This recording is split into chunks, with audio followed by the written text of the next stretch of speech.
مخلوق تیرے نفس کا حجاب ہے، نفس تیرے دل کا حجاب ہے، دل تیرے باطن کا حجاب ہے۔ جب تک مخلوق کے ساتھ ہے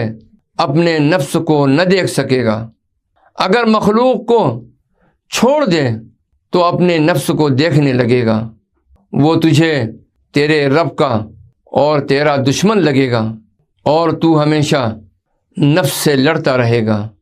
یہاں تک کہ نفس پروردگار کے ساتھ قرار پکڑ لے گا اور اس کے وعدے پر مطمئن ہو جائے گا، اس کے عذاب سے ڈرے، اس کے امر کی تعمیل کرے، اس کی نہی سے منع رہے اور تقدیر الہی سے موافقت کرنے لگے۔ اس وقت تیرے قلب اور باطن کے حجاب دور ہوں گے، وہ دیکھیں گے جو پہلے نہ دیکھا تھا۔ دونوں قلب و باطن اللہ کو پہچان لیں گے، اسی کو محبوب رکھیں گے، اس کے غیر کے ساتھ نہ ٹھہریں گے۔